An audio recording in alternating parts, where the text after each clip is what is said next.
NMU alums donation helps further concussion research, and Phil's 550 store is under new ownership. Later, Ross Ray will have the latest forecast, and Grant will be back with sports. Hi, I'm Jillian Wormlinger.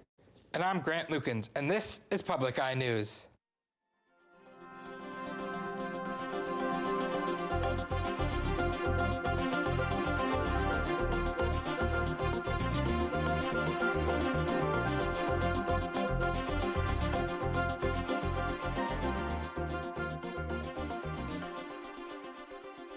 Dr. Mark Lovell and his wife Eileen have given Northern Michigan University $1 million to start a professorship focusing on concussion research. Dr. Mark Lovell graduated from Northern with a Bachelor of Science in 1977 and began working with the Steelers in the 1980s. Lovell's most notably developed the IMPACT test for concussions. His gift will help Northern be one of the most up-to-date colleges with concussion research. The Lake Superior Community Partnership, or LSCP, has held their first of 3 business resources expos in Marquette on Monday. The expo brings many resources under one roof for small businesses and entrepreneurs. If you missed this one, don't get too down, because there will be another one in Negaunee and one in Ishpeming. Phil's 550 store is under new ownership and is set to reopen soon. Kevin Thompson, a Marquette native, purchased the store saying it was a slam dunk. He plans on keeping the country aesthetic of the store and wants to open as soon as possible. Thompson plans to keep the store open daily from 8 a.m. to 8 p.m., except on holidays.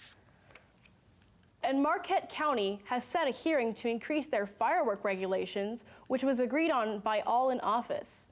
The new regulations made it illegal to blow off fireworks if you're a minor or in a public place, or if you've had any drugs or alcohol. In this meeting, the county also discussed the water and sewer lines and passed a fiscal budget for the next year. Under this new plan, the water rates would increase 12.5%, sewer by 25%, and stormwater by 15%. The public hearing for this is set for October 29th.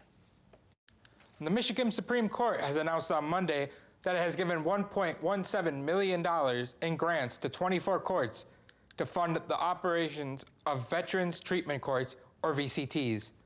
The money will be used to get newly updated state and county certifications, educational programs, and a manual for judges interested in starting a new program. VCTs promote sobriety, recovery, and stability through a response and partnerships with many different programs, including the Department of Veterans Affairs.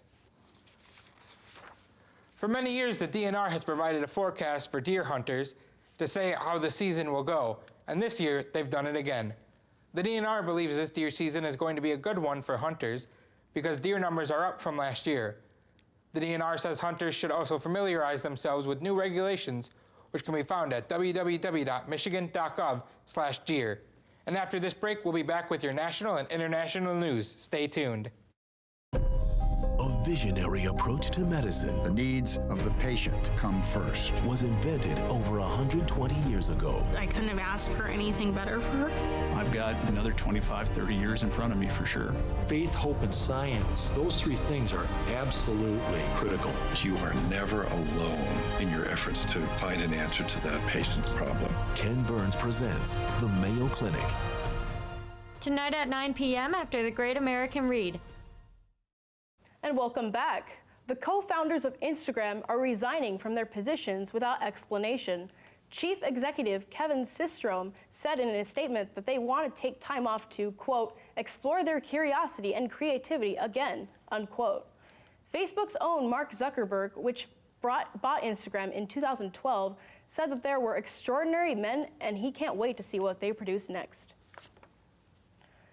And just as fall gets underway, a Michigan farmer's pumpkin barn goes up in flames. We ran outside and within no time, it was an inferno.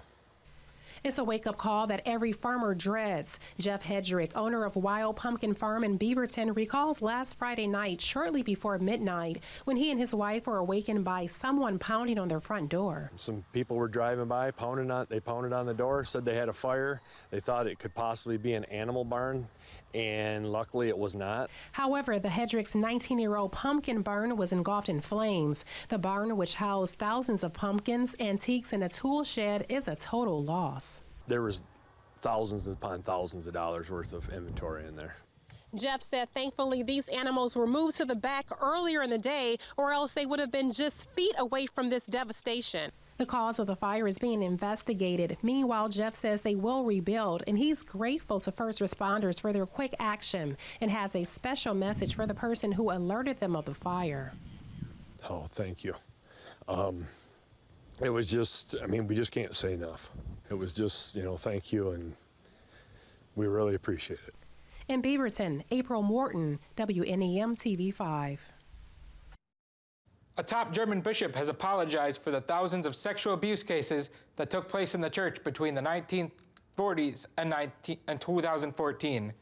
The apology came the same day Pope Francis acknowledged the sexual abuse scandal was driving people away from the church. An investigation found that over half the victims were boys younger than 13, and many were raped. Cardinal Reinhard Marx, head of the German Bishops' Council, has said, quote, "Sexual abuse is a crime, and I'm ashamed for so many looking away and not helping the victims, and that goes for me as well," unquote. A teenager is telling an astonishing story about 49 days alone at sea on a fishing raft. A Panamanian ship found him August 31st near Guam, about 1,500 miles from his native Indonesia.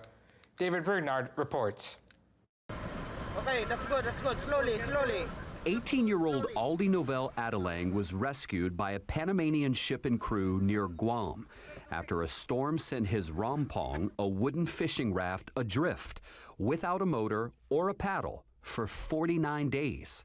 Within a week, Adelang said he ran out of food and survived on the fish that he caught and cooked using wood from the raft. He drank rainwater and, according to one report, strained seawater through his clothes and drank that. Adelang says he lit a lamp on his raft every time he saw a passing ship, and that happened more than 10 times. But no one responded to him until 3 weeks ago. By that time, his raft had drifted about 1,200 miles from the original location in Indonesia to Guam. That's about the same distance as going from New York to Miami. The Panamanian vessel and crew responded to his emergency signal and rescued him.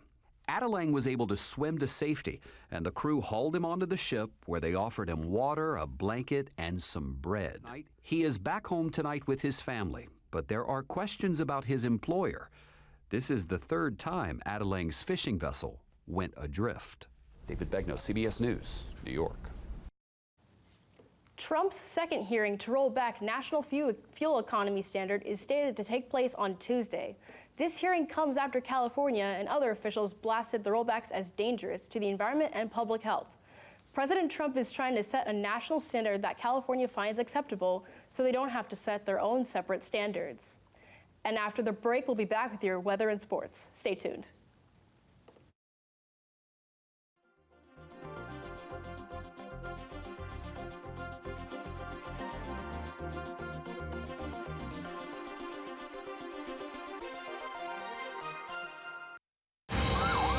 Infant with a defective heart survives because of a transplant. It's terrifying. But replacement organs are precious and few. Patients die waiting for a transplant. Their source?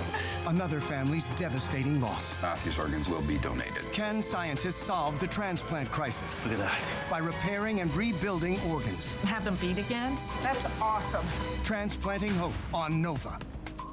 Wednesday night at 9 on Public TV 13.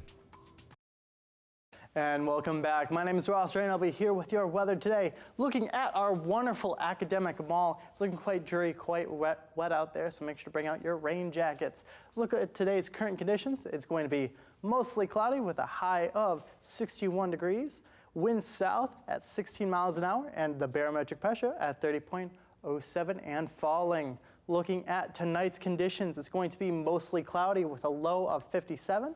Winds south-southwest at 15 miles an hour. And then looking at tomorrow's, it's going to be raining some more with a high of 59. Winds north-northwest at 10 miles an hour. Let's look across our UP today. As you can see, our entire UP is full of clouds. We're going to start over here at Sault Ste. Marie with 66 degrees. Manistee with 61, Escanaba with 66, and down here Menominee with 68. Let's move to our other half of the UP today.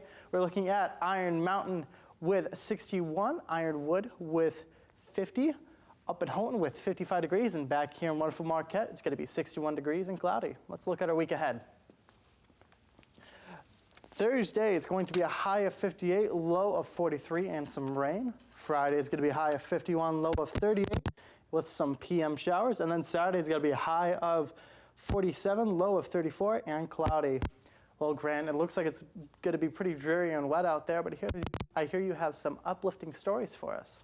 That's you, Ross. Northern Michigan University's own Olympic training weightlifter Nate Lewis placed 6th overall in the University World Championship.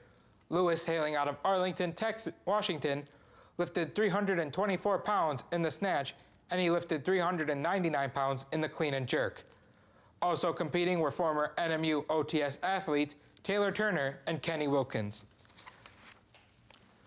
Sophomore Olivia Gromley was honored as the GLIAC North Division Player of the Week after 2 performances against Davenport and Grand Valley State. The Michigan Tech player combined 41 kills and her hitting percentage of .320, committing only 9 errors in 100 total attacks. This marks Gromley's 2nd Player of the Week award. She won the first one on September 10th. The Huskies play against Wayne State on the 28th and against Ashland on the 29th. The Steelers have put all the drama behind them with their win against the Tampa Bay Buccaneers on Monday. The drama around the Steelers stemmed from them supposedly trading Le'Veon Bell and Antonio Brown asking to be traded after a disagreement with the team managers. The Steelers are hoping this win puts the drama behind them so they can kick off the season with a bang. Now, I hear you got some interesting stories there, Jillian. That's right, Grant, I really do. Scientists are getting octopi to go from tentacles to tentacool as the once very antisocial animals lose their inhibitions. Neuroscientists at the Johns Hopkins University in Baltimore have been experimenting on the effects of ecstasy on octopi. The octopi, which have very different brains than people, would expose parts of their bodies that they normally wouldn't, and became super comfortable exploring the cage on the other octopi in the cage.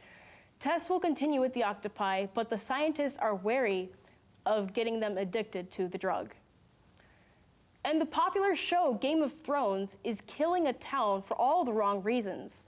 Dubrovnik, Croatia, widely praised as the jewel of the Adriatic, has turned from a beautiful small town of 2,500 residents to a bustling mecca for some 16,000 tourists a day. The tourists are coming from cruise ships that anchor at the town, and people rush to see where scenes from the show Game of Thrones were filmed. Due to the crowded nature of the town, UNESCO is considering taking away the city's World Heritage title. Well, that was an interesting story. I can't believe Game of Thrones is killing a town. I know, I have even seen Game of Thrones, have you? I have not either. Yeah. Also, I cannot wait to see, the co-founders of the Instagram, I don't know what they're doing with their free time. Do you know what they'd be doing? Maybe they're training octopi with ecstasy. We don't know. Possibly. Anything is possible out there in the world. Anything. Well, hey there, guys. How's it going? Good. Good. Come over and visit and talk about these cool kickers that we had. Well, that's our show for today, unfortunately. We'll see you guys again tomorrow.